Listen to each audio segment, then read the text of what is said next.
சில பேர் சொல்லுவாங்க, "நாங்க ஆஞ்சியோகிராம் பண்ணியிருக்கேன் எங்க அப்பாவுக்கு. மல்டி வெசல் பிளாக்குன்னு சொல்றாங்க. 3 ரத்த குழாயிலயும் அடைப்புங்கிறாங்க. பைபாஸ் சர்ஜரி பண்ணணும்னு சொல்றாங்க. அப்பா பண்ண மாட்டேங்கிறாரு.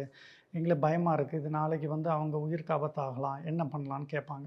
அந்த மாரி உள்ளவங்க ஆஞ்சியோகிராம அசஸ் பண்ணி பார்த்தோம்னா, 3 ரத்த குழாயில, ஒரு ரத்த குழாயில நல்ல பிளாக் கண்ல பார்த்தாலே தெரியும் 90%, 95%. மீதி 2ல 70, 80 அந்த மாரி கண்ல அசஸ் பண்ணும்போது கொஞ்சம் வித்தியாசங்கள் வரலாம்.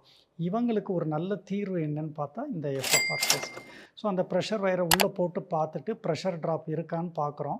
அந்த மாரி கீழ ரத்த ஓட்டம் குறைபடுதல், ஃப்ளோ லிமிட்டிங் எதுவும் இல்ல அப்படின்னு வந்துச்சுன்னா, அவங்க வந்து ஒரு சிங்கிள் வெசல் டிசீஸ்ன்னு வரும். அத மட்டும் ஸ்டென்ட் பண்ணா போதும். சப்போஸ் 3 ரத்த குழாயிலுமே அடைப்பு சிக்னிஃபிகன்ட்டா வந்தா, பைபாஸ் சர்ஜரி பண்றதுக்கு அவங்கள நம்ம பரிந்துரைக்கணும். அப்படி இல்லைன்னா, நம்ம அனாட்டமிக்கல் அசஸ்மென்ட் ஓசிடி வச்சு பார்த்துட்டு, ஒருவேளை மல்டி வெசல் ஸ்டென்டிங்கும் பண்ணலாம். ஸோ இந்த மாரி மல்டி வெசல்னு டயக்னோஸ் பண்ணவங்கள கூட எஃப்எஃப்ஆர் டெஸ்ட் வச்சு பார்க்கும்போது, அவங்க எய்தர் 2 வெசல் ஆர் சிங்கிள் வெசலா மாறுறதுக்கு வாய்ப்பு உண்டு. எப்படி நல்லா இருக்கு நல்லா இருக்கியா நல்லா இருக்கு நல்லா தானே இருக்கியா அட நல்லா இல்ல, இருக்குல்ல? நல்லா இருக்கும்போது அட நம்ம நல்லா போய் அந்த இருக்கும்போது போய் எதுக்கு எடுத்து போட்டு- யோசிச்சுக்கிட்டு அந்த மாரி வரும்போது, அவங்களுக்கு ஸ்டென்டிங் பண்ணும்போது, the ரிசல்ட்ஸ் ரொம்ப நல்லாயிருக்கும்.